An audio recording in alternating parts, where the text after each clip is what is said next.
What's up guys, welcome to another video. So today's video will be filmed in 720p. Obviously to save some phone storage and uploading time. Because yesterday's video was filmed in 1080p, it was really long and it took like 1 hour to actually upload. And yeah, I got a ridiculously low amount of views on that because my community sucks. So today I'm filming with my Huawei P20 Lite again because my phone is at 10% and it's on the charger now. And why not use my Huawei since it has so many camera features and it's at 44% battery. And it has good battery life anyway, and it's out of its case. So yeah, I don't really like that. Plus the screen is set to 720p, which massively saves battery life on this phone instead of 1080p. It really massively saves battery life. So yeah. With that out of the way, yeah, I really hope you enjoyed the previous video. Go watch that. I'm really disappointed by the amount of views, but today's video will probably get a decent amount of views. Share this video with your friend or something. Because we're gonna not take a look at one phone, but we're gonna take a look at two new that I got in my collection. Isn't that sweet? With a new camera. Well, not new, temporary replacement. So, we got a stupid tripod. Take two. We got a Alcatel Swing 200 in its original case and a Samsung E1180, I think, or whatever the fuck it's called. A stupid cheapo Samsung phone. Or the Samsung Imposter, as some people like to call it. No, that was before Among Us, you stupid bitches. Anyways, this one I got at a thrift store. This one I got from a friend. Let's first get into the Samsung. I actually wanted to do a new phone in my collection video about this about 2 weeks ago, maybe a little bit longer than that, but I just haven't really gotten to it. Take off the back cover. It looks like an iPhone 2G, and I really found that funny. I'm not gonna get to the backstory of this phone because that's just gonna take too long. Has a bigger battery than my what's the model number on this Samsung GTE 1180. So it's an E1180. I also have a E1200, which actually is a worse phone with even worse quality. It's even cheaper in terms of quality and has a smaller battery. That's the most significant downgrade. It has an 800 mAh battery, while this is a 700 mAh battery. Which is good, obviously. It was that, but my friend didn't have a charger for it, and I obviously do have a charger for it. Because you can't call me a phone collector if I don't have a charger for a phone. Well, I don't have a charger for this one, but this thing is weird. We'll get into that later. So, just your newer Samsung charging ports. Quite a boring phone, to be honest. But the game that's on it is much more fun than the E1200. It does turn on, has a ridiculously tiny display, as you can see. Sadly, there's also a track phone version, which is real funny, because the track phone version of this phone makes a Samsung Galaxy S2 startup sound when you boot it up. Not the original one, but in MIDI. It's this phone is not capable enough to play the actual bitrate of that sound. So they just modified it. And it's really funny because this is the only Samsung phone that does that. And this phone is just boring vibrating here. So yeah, I really want this phone on a track phone someday. May have to import one. But yeah, it's really not nothing. It's really everything the same, to be honest. Everything the same as my 1200. But where's my 1200? Oh, there we go. There it is. I'm gonna get my 1200, my GTE 1200. Look at this. I mean, this is probably one of the most depressive looking phones on the entire planet. Let's be honest. Oh crap.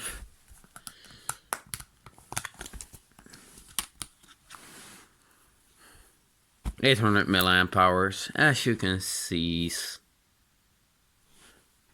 Come on, Huawei. Yeah, there you go. 800 milliamps. Good enough. Yeah, this phone looks even cheaper. You can literally just tell by the look of the thing when you... I mean, the design, yeah. It's great, it's real cheap, and this thing is... Oh, let me just focus on that again. This thing is black. That's higher quality looking than this, to be honest.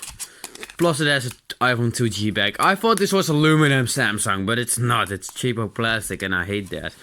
But yeah, it's anything better compared to this. I mean, this is like the worst, cheapest back cover in the world.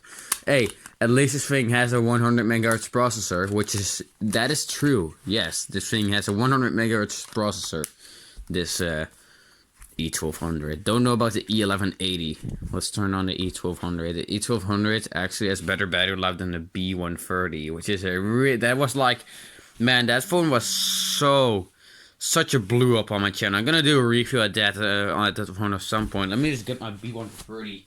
My B130 is an absolute horrendous phone. Like, I don't use it. I want to use it, but it's so basic, so cheap, so horrible. But to be honest, I would say that the E1200 is even worse. And the reason why the E1200 is even worse, in my opinion, is because the design is so bad. The design is so boring, and the keys feel super boring. Like, the keys feel horrible. The keyboard lighting isn't that good. Is that full brightness? Yes, it is. It's not that good.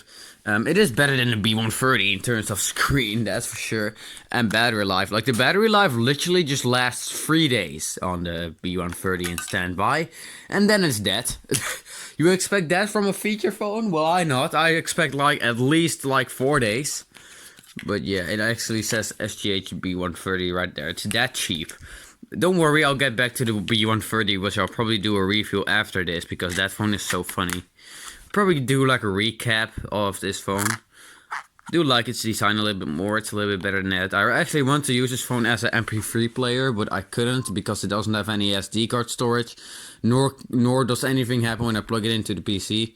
Oh, these buttons feel even worse. Holy fuck sakes, get this bitch out of the way. I'll take that back. The E1200 has better buttons than the B130. This is still the worst phone in my collection, guys. Keep that in mind. It's really, really, really bad.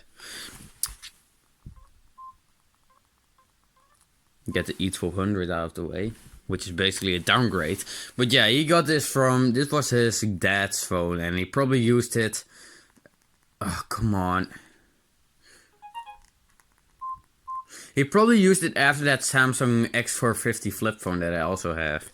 But who would use such a expensive X540 and after that use this? That is so bad. Like, this phone is... Just keep the fucking X430, 450. Even that is a better phone than this. Even if this phone is like 4 years newer, it's horrifyingly bad. Luxor Quest is a pretty good game, I have to say. It does have at least it has a freaking flash. At least the 1200 has a freaking flash, you know. I hear you screaming, I know. But the problem is, it uses something really stupid as the flash. And let me show you what I mean in a minute. Look, this one has no flash in the extras. But when you go to extras on this boy, by the way, the UI is just the same. It's just modified. You can literally just see that. Apart from the out rings. Oh, and that this thing calls it applications, this thing calls it apps, because apparently the 1200 is a little bit newer, so they call it apps, just to be cool, you know. Let's go to extras. Flashlight, look at it. You call that a flashlight? It's not even doing anything on my fucking bed. Seriously. We'll say battery life's pretty stellar on the 1200. Yeah, same battery indicator, same almost everything. So yeah, it's pretty boring phone apart from its design, which is just iPhone 2G everywhere. It's funny, like it really is. I will say this phone looks a little bit cheaper than the 1200, even cheaper if that's even possible. Like, Samsung made some horrible phones back in the day, to be honest. Like, these are really bad. You don't want to collect these, to be honest. Apart from the nice white earpiece, these are not good. Like, I mean, it does have a notes app. I don't think my my 1200 probably has that. But yeah, let's turn this off. It's just a funny phone to have, I guess, because of its design. So next up is the Swing 200 that I bought, which is oh my goodness, this phone was so popular in the Netherlands. Like, if you're from the Netherlands, you will know this phone, man. If you're a phone collector that's Dutch, you should know this phone. If not, then you're just not a real phone collector. Sadly, it does not turn on, as you can see. Yeah, that kind of sucks. And I put these batteries in it because this phone can actually run on 3 AAAs. And the original battery was in really bad shape. I actually did a restoration video on that battery, but I never uploaded it since the video got way too long and it just fails, you know. I mean, some deleted content for you right there. These are fully charged freaking energizers, and this Panasonic is basically overcharged. It's at 1.6 volts, so it should work right. Well, it does not. I tried using it with a custom charger with its weird charging port, because it basically just has a plus and a minus, nothing fancy, and it didn't work either. So I don't know if it's the motherboard, but I am planning on cleaning the pins on this, you know.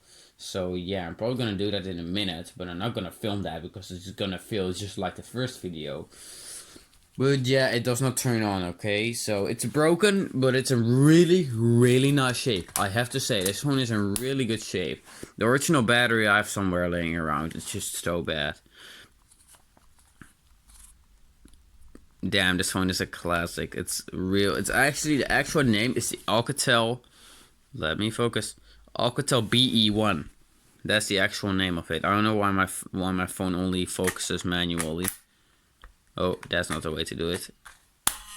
There we go. It also has someone's number on it. You can call this if you want to. No, I'm not gonna focus on that. Anyways, it does not turn on. It's stuck on KPN, but it has its original SIM card not in it, but I do have it. Plus, if I ever lose it, I don't care, because I have like 3-4 KPN SIM cards. It's actually on Hi, but Hi is made is made possible by the KPN telecom thing. It's now just called KPN, but they did use a slightly different logo now. But KPN still exists. They're really rich now. Telfort. You know what? Let me tell a little bit of a story. Back in the day, you had Telfort, which still exists. You have KPN, you have Vodafone, and for the stupid people, you have T-Mobile. Vodafone was real popular in the Netherlands. Telfort was really popular in the Netherlands. So Vodafone and Telfort are the main popular ones. Maybe, no, not Orange, but Orange is from France, so it is pretty close by, and some phones do have. And I do have 2 phones that have the Orange provider, but other than that, I mean, I don't really know what was really that popular back in the day, apart from Telfort, basically. I mean, my first phone in my collection was on Telfort. It's not locked, it's carrier unlocked, as David991 would say, but it is, it does have a Telfort SIM card in it, a mini SIM converted to a bigger SIM, you know. What are these on, you say? Well, this one is KPN. This one is, this one had a T-Mobile SIM card in it, but it's unlocked since you don't need a SIM card for it, so it's basically unlocked. Just like a Alcatel phone I have. That one is on Hi, but back when I got that phone, I didn't have a Hi SIM card, but it worked without, so yeah, if a phone works without a SIM card, let's just say it's unlocked, okay? The GTE 1200 is on T-Mobile as well. And I think I have another phone that was on T-Mobile originally. But other than that, I don't really know what else to say. So, this is the original case, by the way. That's the original cutout for the original buttons, for the original Alcatel, blah, blah, blah. Original this, original that. I'm not going to put it in its case because I'm going to clean the contact points. I already cleaned them, but it's still really grubby in here. So, yeah, anyways, hope y'all have a great day and see y'all later. Where did the other one? There we go.